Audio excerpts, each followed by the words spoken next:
The Church of South India Diocese of Medak Holy Trinity Church Bollaram సమర్పిస్తున్న అనుదిన వాక్య ధ్యానాలను వీక్షిస్తున్న ప్రియమైన ప్రేక్షకులందరికీ మన ప్రియ రక్షకుడైన యేసుక్రీస్తు ప్రభుని అతి శ్రేష్టమైన నామమున మా హృదయపూర్వక స్వాగతం. లెంట్ ధ్యానాలలో భాగంగా ఆకోరు లోయ నిరీక్షణ ద్వారము, the hope of the valley of acre అనే ఈనాటి అంశంపై మన ప్రియ సంఘ సభ్యులు శ్రీమతి పి జాయిస్ కిరణ్ గారు అందించే దైవ సందేశాన్ని విందాం. సందేశానికి సిద్ధపడుతూ ఈ భక్తి గీతం.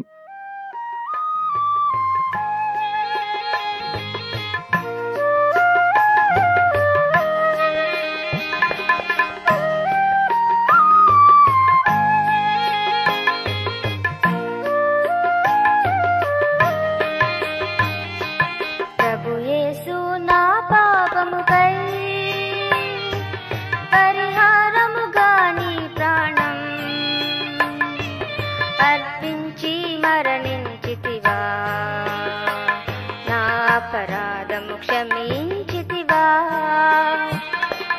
ప్రభు యేసు నా పాపముకై పరిహారముగా నీ ప్రాణం అర్పించి మరణించితివా నా అపరాధము క్షమించితివా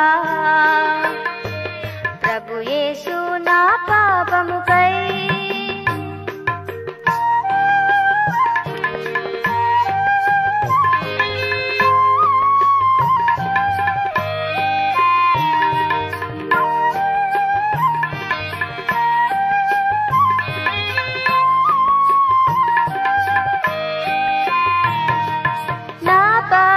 శాపము మోసి నా దోషములను భరించితివా నా పాప శాపము మోసి నా దోషములను భరించితివా రక్తము కాచి నీ జీవమునిచ్చి నీ ప్రేమను నాకు అందించితివా ప్రభు యేసు నా పాపముకై పరిహారముగా నీ ప్రాణం అర్పించి మరణించితివా నా అపరాధం క్షమించితివా ప్రభు యేసు నా పాపముకై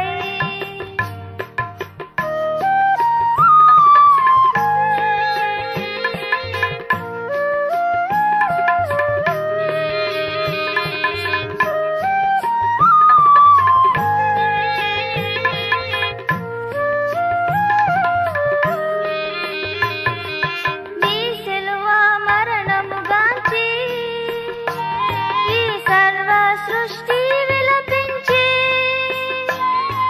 నీ సిలువ మరణముగాంచి ఈ సర్వ సృష్టి విలపించి భూమి వనికి బండలు బ్రద్దలాయే నీ రుధిరము నాకై ప్రవహింపా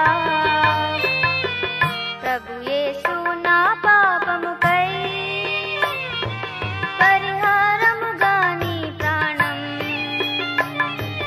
అర్పించి మరణించితివా నా అపరాధం క్షమించితివా ప్రభు యేసు నా పాపముకై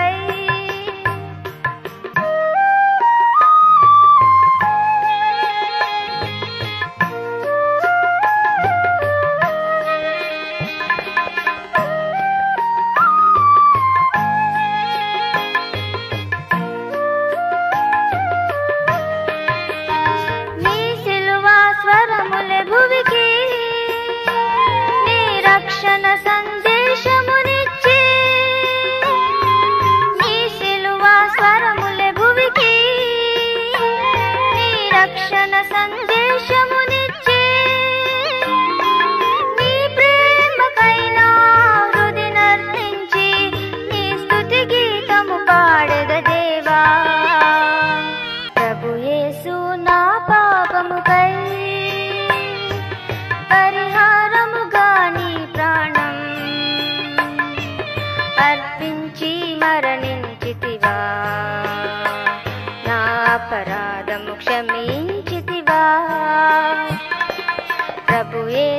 నా పాపముకై పరిహారముగా నీ ప్రాణం అర్పించి మరణించితివా, నా అపరాధము క్షమించితివా. ప్రభు యేసు నా పాపముకై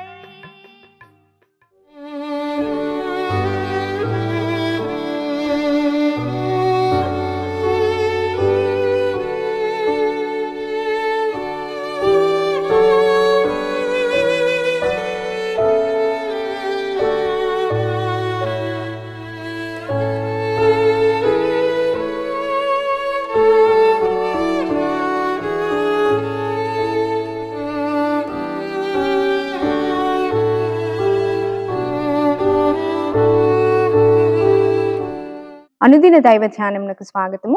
ప్రియుడైన యేసుక్రీస్తు నామంలో మీ అందరికీ శుభములు తెలియజేస్తున్నానండి. ప్రార్థించుకుందాము. మహోన్నతుడా, మా గొప్పరాజా యేసయ్య, మీ యొక్క ఘనమైన నామానికి స్తుతులు స్తోత్రం చెల్లించున్నాం ప్రభా. ఈ లెంట్ కాలంలో తండ్రి మీ వాక్యాన్ని ధ్యానించి మా జీవితంలో సరిచేసుకుంటూ మీ కృపను అనుగ్రహించమని మరి పునరుద్ధానుడైన యేసుక్రీస్తు నామంలో వేడుకుంటున్నాను ప్రభా. ఆమెన్. హోషేయ గ్రంథము 2వ అధ్యాయము 15వ వచనం చదువుకుందామండి. హోషేయ గ్రంథము 2వ అధ్యాయము 15వ వచనం. అక్కడ నుండి దానిని తోడుకొని వచ్చి దానికి ద్రాక్ష చెట్లనిత్తును, ఆకోరు శ్రమగల లోయను నిరీక్షణ ద్వారంగా చేసేదను. ఇక్కడ ఆకోరు లోయ గురించి ప్రస్తావించబడిందండి. మరి ఆకోరు లోయ అనగా శ్రమగల లోయ, బాధలను కలిగించిన లోయ. మరి ఈ బాధ కలిగించే లోయను యెహోవా దేవుడు మరి నిరీక్షణ ద్వారంగా చేస్తానని చెప్పాడు. మరి ఇక్కడ చూసినట్టయితే ఆకోరు లోయ గురించి మనం ముందుగా ధ్యానించదము. ఆకోరు లోయ యొక్క ప్రస్తావన ఎక్కడ వచ్చిందో చూద్దాము. యెహోషువ గ్రంథము 7వ అధ్యాయంలో చూసినట్టయితే ఇక్కడ శపితమైన దాని గురించి మరి ఇశ్రాయేలీలకి దేవుడు కొన్ని ఆజ్ఞలను ఇచ్చాడు. ఐగుప్తు దేశం నుండి ఇశ్రాయేలీలను కానాను వరకు నడిపించినప్పుడు యెహోషువ యొక్క నాయకత్వంలో జెరికో పట్టణాన్ని వీరు జయించి మరి ఆ పట్టణాన్ని ఆక్రమించుకుంటారు. ఆ సమయంలో యెహోవా దేవుడు వారికి ఒక ఆజ్ఞని ఇస్తాడు. ఏమనగా, ఇది మీరు ప్రప్రదంగా మీరు జయించిన ప్రదేశం కాబట్టి ఇది నాకే చెందుతుంది. అందులో ఉన్న ఏ వస్తువునైనాను మీరు తీసుకొనకూడదు, దానిపై మీరు ఆశ పెట్టుకోవద్దు. ఇది ఒకవేళ మీరు దాన్ని తీసినట్టయితే అది శపితమగుతుంది, దాని ద్వారా నా కోపం రేపబడుతుందని చెప్తాడు. అప్పుడు మరి యెహోషువ వారితో ప్రమాణం చేయిస్తాడు. 6వ అధ్యాయంలో చూసినట్టయితే మరి 26వ వచనంలో ఆయన ఇలా వారితో శపథం చేయిస్తాడు. ఆ కాలంలో యెహోషువ జనుల చేత శపథము చేయించి వారికి ఇలాగూ ఆజ్ఞాపించెను, ఎవడు యెరికో పట్టణమును కంటి చూపు కొనునో వాడు యెహోవా దృష్టికి శాపగ్రస్తుడగును. కంటి చూపుతో చూసి దాన్ని ఆశించినా కూడా శాపగ్రస్తుడు అవుతాడు అనేసి వారితో శపథం చేయించాడు. వాడు దాని పునాది వేయగా వాని జ్యేష్ఠ కుమారుడు చచ్చును. దాని పునాదిని ముట్టినప్పుడు వారి యొక్క ప్రథమ కుమారుడు చచ్చిపోతాడు. తలుపులను నిలువనెత్తగా వాని కనిష్ట కుమారుడు చచ్చును. వారి యొక్క కనిష్ట కుమారుడు కూడా చనిపోతాడు. అనగా మీరు ఒకవేళ జెరికో పట్టణాన్ని ఆశించినట్టయితే, అందులో ఉన్న వస్తువులను కానీ దేన్నైనా ఆశించినట్టయితే మీరు సమూలంగా మరి నాశనం అవుతారనేసి యెహోవా దేవుడు వారికి ఆజ్ఞాపిస్తాడు. ఈ విధంగానే యెహోషువ వారితో ప్రమాణం చేయించినప్పుడు శపితమైన దాని విషయంలో మరి ఇశ్రాయేలీలు తిరుగుబాటు చేసిరి అని 7వ అధ్యాయం 1వ వచనంలో ఉంటుంది. ఇక్కడ చూసినట్టయితే ఆకాను అనే వ్యక్తి, ఈయన యూదా గోత్రకి చెందిన ఈ ఆకాను అనే వ్యక్తి మాత్రం ఆయన ఏం చేస్తాడంటే యెరికో పట్టణం నుండి కొన్ని వస్తువులను తన వెంట తెచ్చుకుంటాడు. ఆ సమయంలోనే వీరు ఇశ్రాయేలీలు హాయి అను నగరం మీద దండెత్తాలని అనుకుంటారు, దాన్ని ఆక్రమించుకోవాలని అనుకుంటారు. హాయి అను ఈ పట్టణం ఏంటనగా చాలా చిన్న పట్టణము. దాన్ని సులువుగా జయించడానికి మరి ఇశ్రాయేలీలు వారు అనుకుంటారు, చాలా చిన్న పట్టణము, దీన్ని మనము సులువుగా జయిస్తాము, ఎందుకనగా ఎంతో పెద్ద పట్టణమైన జెరికోనే మనం జయించాం కదా అనేసి కేవలం 3000 మందితో ఇశ్రాయేలీలు ఆ హాయిపురం మీద దండయాత్రకు వెళ్తారు.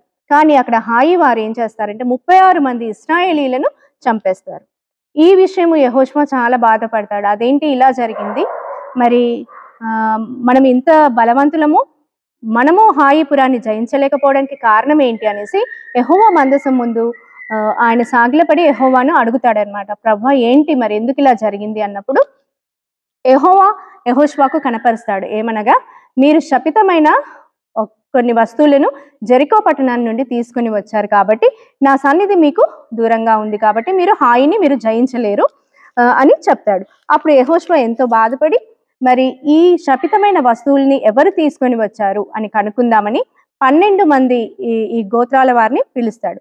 పిలిచి మరి వాళ్ళందరినీ అడుగుతుంటాడు అనమాట, మీరు ఎవరు తీసుకొని వచ్చారో దయచేసి మరి చెప్పండి, ఒప్పుకొనండి అన్నప్పుడు యూదా గోత్రానికి చెందిన మరి ఈ ఆకాను ఒప్పుకుంటాడు. ఏమని అనగా యెహోషువ గ్రంథము 7వ అధ్యాయంలో చూసినట్టయితే మరి 21వ వచనంలో, దోపుడు సొమ్ములో ఒక మంచి షీనారు పై వస్త్రంను 200 తులముల వెండిని 50 తులములు ఎత్తుగల ఒక బంగారు కమ్మిని నేను చూచి వాటిని ఆశించి తీసుకొంటిని.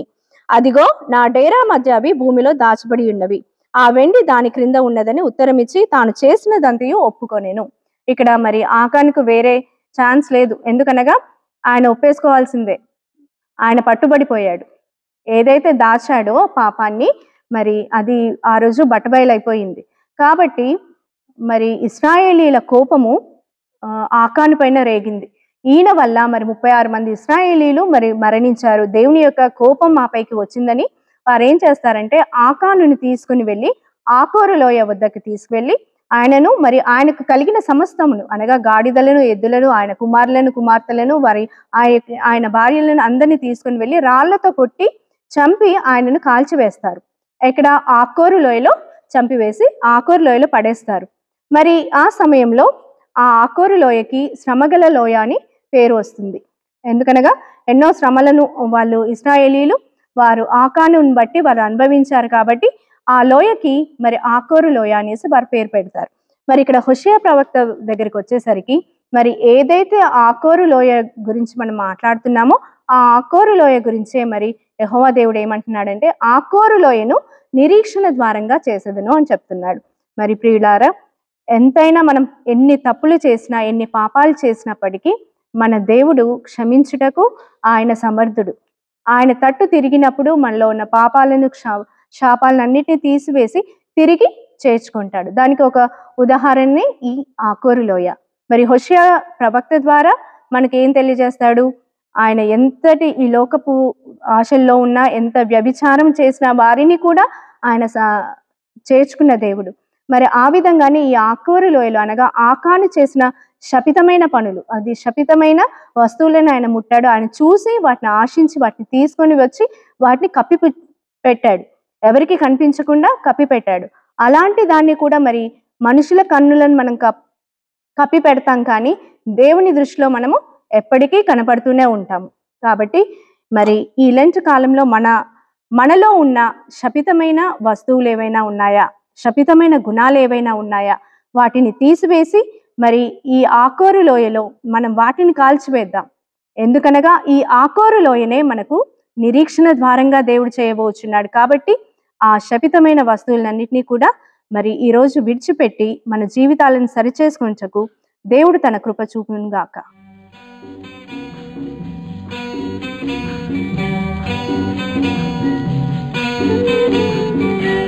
నాలోని ఆశా జ్యోతి నీవే, నా ప్రభువా నీ దరికి నడిపించునావా, నా జీవనావా.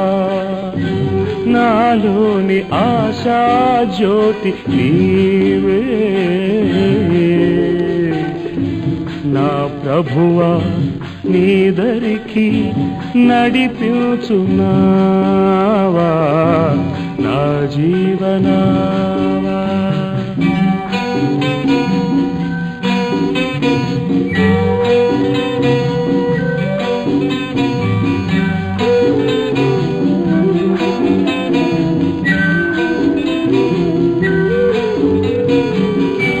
నిన్ను నేను ఈ జగాన కొనియాడగా, అనువైన పాట పాడి వినుతింపగా. నిన్ను నేను ఈ జగాన కొనియాడగా, అనువైన పాట పాడి వినుతింపగా.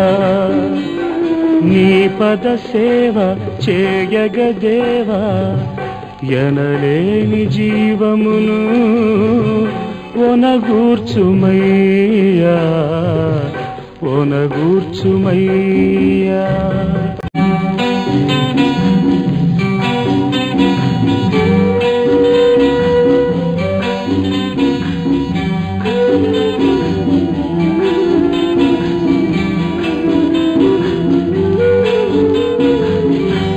నా హృదయ ఆలయాన నివసింపుమా నీ మహిమ మందిరాన నన్ను నిల్పుమా. నా హృదయ ఆలయాన నివసింపుమా నీ మహిమ మందిరాన నన్ను నిల్పుమా. పావన నామ జీవన ధామ నా ఆత్మదీపమును వెలిగించుమయ్యా వెలిగించుమయ్యా. నాలోని ఆశా జ్యోతి నీవే నా ప్రభువా నీ దరికి నడిపించునావా.